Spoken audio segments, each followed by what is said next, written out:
There are multiple reputable tech leaders and researchers in various industries, such as Elon Musk, who have been sounding the alarm on AI's advancement and its potential negative impact on humanity. In all fairness, it should be pointed out that AI can serve many useful functions, such as processing large chunks of data, which lead to innovations in science, medicine, and technology, and even space travel.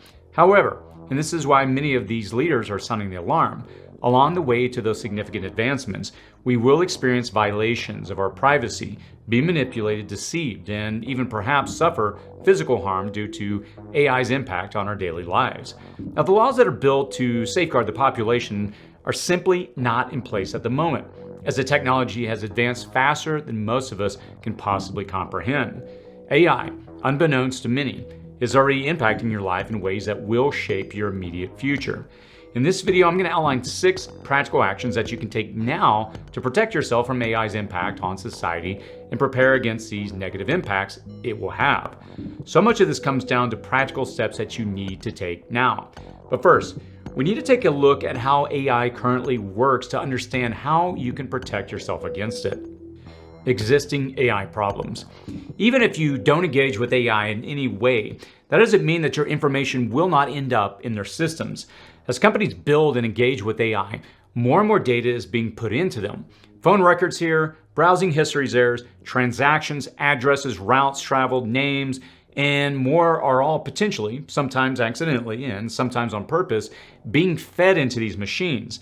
Now, every site that you visit, every call that you make, every digital transaction that you make through credit or debit cards, and even the route that you take from home to work, church, or school, it's recorded in millions of data points, especially if you carry a smartphone. Have you done business with or have any account at Samsung, Google, Microsoft, Amazon, Facebook, IBM, Apple, JP Morgan Chase, Citigroup Inc., Goldman Sachs, Deutsche Bank, or Wells Fargo?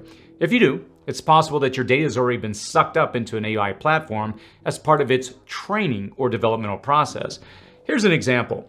In one recent misuse of data, it has come to light that Samsung employees leaked sensitive and confidential company information to OpenAI's chatgpt on at least 3 occasions. And one was for source code for semiconductors a programmer was attempting to debug. One was the entire transcript of an internal company meeting. And one was an employee simply sharing confidential code to try and find a fix for defective equipment. Now, while these leaks fortunately did not involve customer data this time, the data became part of AI's training and learning. Anyone accessing that AI online or within that company has access to the leaked material. The leaks emphasize the risk of sharing sensitive data with AI chatbots and how easily OpenAI's millions of willing users can suck up the data. Now, in response, Samsung has implemented an emergency measure limiting each employee's prompt to ChatGPT to just 1,024 bytes. It is safe to assume, however, that of the thousands of companies developing AI platforms, not all will be proactive about limiting the data used to train them. Even now, AI systems that may not be limited to their original learning and training are being deployed on the web. Confidential data from millions of users, some likely tied to your personal information. Think phone numbers, email addresses, social security numbers, transaction, biometrics, behaviors, and so forth. They're all likely being fed into AI systems being developed without much oversight or enforced guidelines. Now, many AI systems are taught or trained and then cut off from learning new information before they're put forward on the internet for public access. In a perfect world, that would be enough, but this is not a perfect world. And those prompts, that data put into the system is recorded somewhere, and that somewhere may not be deeply hidden behind multiple layers of security, impenetrable encryption, and firewalls. And it's really difficult to know how many companies are using or developing some form of AI. Google, Microsoft, Amazon, Facebook, IBM, and Apple, they're just a few well-known companies, but there are hundreds more doing this behind the scenes. In January, Amazon limited the use of ChatGPT and cautioned employees against entering any sensitive information, including code, into the chatbot. Now, this decision came after the company noticed that ChatGPT's responses contained data that closely resembled Amazon's internal information. ChatGPT has also been included in Bank of America's list of unauthorized applications for business use. Similarly, JP Morgan, Chase, Citigroup Inc., Goldman Sachs, Deutsche Bank, and Wells Fargo have also blocked access to chatbot. Now, these are great first steps, but what happens when an employee gets a laptop stolen or a hacker uploads internal or classified documents to an AI system? As you can guess, it's not going to be good. There's also a legitimate concern that not all of AI platforms that are being developed solely by large companies are providing some oversight. And eventually, if not already, independent programmers will be building their own AI platforms and feeding that platform with whatever data, legally acquired or not, that they can feed into their systems. And if you've ever received a breach of data notification from a bank, a phone company, or a medical service provider, this should be a massive point of concern for you. It means your information was likely hacked. Now, what happens when a state-sponsored hacking group builds an AI system and then feeds it the stolen data? The potential for cyber attacks exponentially increases. How can you protect yourself? The easiest way to protect yourself from AI is to protect your data and prevent it from being used in ways that could potentially fraud or harm you. In our interconnected world with instantaneous transactions and millions of data points collected about you, that's impossible unless you go entirely offline and you live like a hermit somewhere. Now, barring that unrealistic extreme, let's cover the practical steps that you can take now. Privacy tools. One of the simplest and best privacy tools that you can implement right now to protect your information online is a VPN, or a virtual private network. What it does is it cloaks your IP address from your internet service provider. Now, that IP, that unique identifier of you, it can be used to restrict the content online that you're able to see. It also geotags you to a specific location. Whenever you go online, that information is transmitted from whatever device you're on. Now, that means you can be tracked down, and that means that even the prices that you're given online, they may be based on your geographical location and ability to pay based on the average income of users in that area. I know, not fair and pretty tricky, isn't it? People in Russia and China, they use VPNs to get around government censorship and access the real news. Now, online algorithms use your IP address cross-referenced with search histories of your area and even voting records and people's purchase histories to serve you up content that you want to see. If you use a public Wi-Fi at all, a VPN is essential there to prevent hackers from accessing your computer directly. Even when at home, without a VPN, every page you visit, every article you read, every video that you watch online, even online accounts, they can all be linked back directly to you. Now, your internet service provider is recording that unique identifier of you along with every location where you or your computer visits online. And they're selling and sharing that information and using AI and machine learning to target advertising and news directly to you. You'll notice a difference in the content you view on the internet when you start using a VPN. It's nearly instantaneous. Advertisers and algorithms use your IP to sell you, but a VPN puts a hard stop to all that. It protects your identity, your computer, your location, and possibly even your assets, while allowing you to break free of the stream of data points that will one day end up in an AI system. Now, a solid VPN will also encrypt your data with the same level of encryption the government uses, and that's going to keep any information you send or receive over the internet, whether that's emails, photos, texts, and all those other digital items, with the highest level of security. And that's why the sponsor of today's video is Surfshark VPN. Surfshark's clean web does a great job with routing you through a VPN, or virtual private network, as well as enhancing your viewing and search results through ad blockers, pop-up blockers, malicious websites, and alerts for data breaches and malware. It masks and conceals your true IP. It can even make it appear as though you are accessing content from a completely different country. And without getting too technical, you really are. So if you want to make it look like you're accessing content from, let's say, Germany or Australia or Japan, with this tool, you certainly can. You can get past geographical blocks and government restrictions. And protecting your online identity and activities is your best line of defense against having your data sucked into some AI platform training, or worse yet, used against you someday. There's no risk to try it. By signing up, you'll see how easy it is to set up and use. Right now, if you use the promo code CITY using the link that I'll post in the comment and description section below, you can get it for up to 83% off and 3 months free. There is a cost to using a service like this, but that monthly subscription cost is less than half of the price of one plain cup of coffee. With this deal, Surfshark VPN is one of the better values out there and a solid option for keeping your information secure. Check out the link again that I'll post in the description and comment section below that will enable you to add a layer of security that is essential to have today. Limit what you share. You need to be careful how much information you share on social media. Social media platforms, they collect vast amounts of data about their users. So limiting your use of these platforms can help reduce the amount of data collected on you. Now, every image that you like or share, it feeds into some online database somewhere. Now, if you want to see this in real time, all you have to do is simply compare your spouse's, maybe a friend's, a child or grandchild's social media feed to yours, and see what ads are showing up in their feeds compared to yours. The ads that are served in each member's area, they're based on information collected on that individual, the interactions they've had with various posts. And this is why these social media platforms that you frequent are free. They're serving up targeted ads based on the information you've freely given to them. You're going to see the algorithms that work making assumptions about your likes, dislikes, age, and behaviors. I have personally stopped using certain social media platforms because of their blatant disregard for respecting people's privacy. Remember, gang, anytime you give something away for free, you are the product. And as AI advances, they will continue to use that information in ways you may not like. So be careful what you share. There was a show that Netflix released a few years ago called The Social Dilemma. And if you want to understand how all this works, it's worth a watch. Control your data. So we know that our data is being collected, so it's important that you get better control of your data. Eliminate subscriptions that aren't necessary and opt out of data sharing in terms of services or in the settings of the program itself. My iPhone, for example, has an option when using an app to prevent it from collecting data when not using it.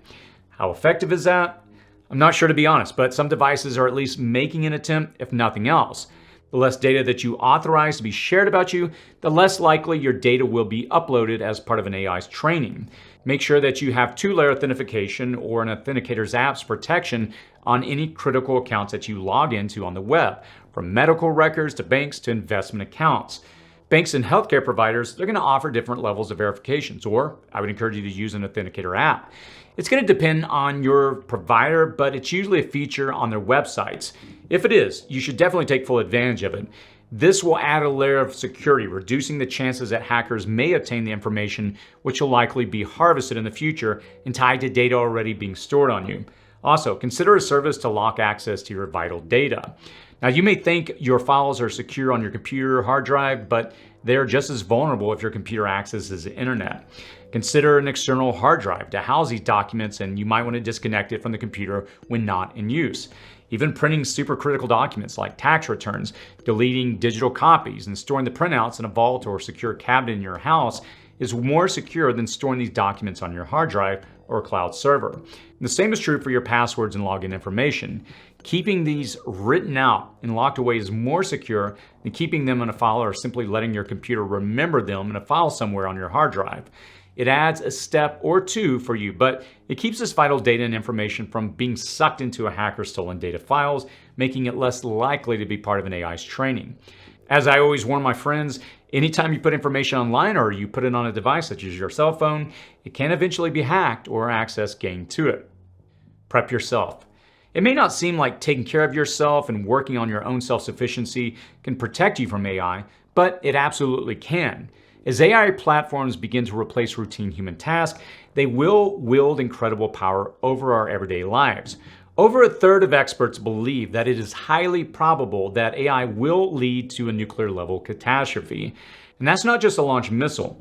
As we know, a nuclear-level catastrophe can simply mean a water cooling pump on a reactor gets shut down while sensors tell human operators all is fine. The disaster doesn't have to be nuclear level to impact your life. For example, when a water pumping station, traffic lights, points of cell or electrical substations are knocked offline by an errant AI decision, most will find themselves stranded where they are when that occurs without necessary resources of food or water. Now, if the event is easily correctable, services could be restored in a few hours. If it cascades across multiple systems, will you be fit enough to get home to your preps? If you're far removed from home and you have to walk home, could you do it? Do you have a go bag or a bug out bag in the trunk of your car with a set of sneakers in it? When you do make it home and nothing comes out of the water faucet and the light switches aren't working, Will you have the water, the food, and energy that you need to endure the offline disaster? As the routine operations of these critical infrastructure systems are increasingly given over in the future to the AI systems to perform, our dependencies on their smooth operation is an equally increasing vulnerability. Think of it like what would occur after an EMP or a significant solar storm. All of these electronic systems that you rely upon on a daily basis, they could fail. Stop sharing and opt out. We've said this already a few times, but let's get specific. Be cautious about sharing personal information, such as your name, your address, your phone number, and email address online. If you don't want your data to be used, don't give it out in the first place. You should also read privacy policies and terms of services before using any online services or app.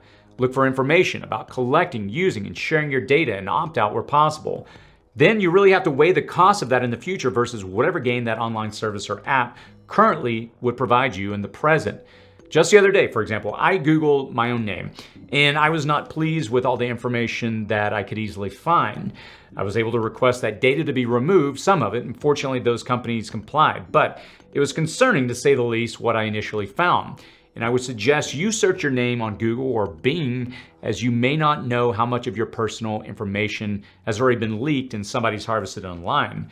Now, one way to protect yourself is to develop a different online and electronic profile. Consider setting up a second email address for subscription services or online profiles. Use one secure email for your business and another, and I still use my old Hotmail account for everything else from gym memberships to entertainment services. This will really help keep your vital personal data separate from your lifestyle data. And while your vital data may have things tied to it, like your date of birth, your mother's maiden name, or perhaps even your social security number, your lifestyle data can have a different date of birth and other identifiers. Let's say, for example, your real name is John, and you want to set up an account on a couponing site. Use your lifestyle account and maybe just change your name to Bob. Even though you opted out of sharing your data when you signed up for that site, don't be surprised when in a few months you get an email at an account unrelated to your couponing site that you signed up and addressed to Bob, as these sites often share the data that you give them and they resell it to other companies. Don't be deceived. Beyond just data, you must protect yourself from misinformation and deepfakes that these AI systems can easily generate. I know that's a lot to take in, but don't believe everything that you read. Don't act upon unsubstantiated information, but research, corroborating information to discern the real truth. We really live in a time where vast amounts of information come at us with blinding speed, yet we still rely upon information to determine how we act and react to the world around us. Just as you protect your data, protect your thoughts and actions. I always encourage people to ask yourself this basic question: could this information that I'm reading or seeing be true? Do other credible sources support this information? Has this source misled me in the past? And this can be difficult questions to ask, especially when we all possess bias. And you have to really ask, does this information require action on my part, or should I pause and seek out more details? AI can instantly create deepfakes that many will believe. Already it's generating comments and threads on the internet and writing news articles. It has no obligation or commitment to the truth. And that's going to be up to you to discern. And we'll very likely do a more in-depth breakout video on this very subject matter in the near future. It does what it's told. AI lacks personal opinions, emotions, or beliefs, so it also lacks any ethical standards. Forward-facing web chat open APIs typically are coded not to provide legal, financial, or medical advice, harmful or sexual content, or fake news.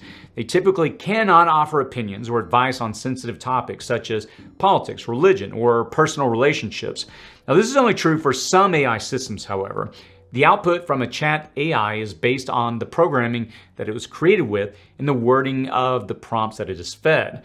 Some AI systems are perfectly capable of generating fake news and fictitious stories.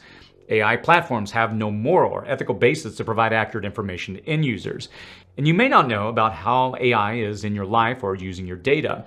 When you do, will it be because they made some process in your life easier, or because they have inappropriately used your information to try and manipulate you?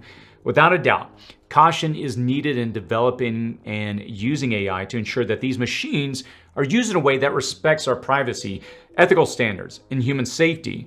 But right now, those guardrails, they're non-existent. Think about that for a minute. Those guardrails, they just don't exist. This technology is moving faster than the laws can keep up with it. And look, this is not just the stuff of science fiction anymore. AI is here.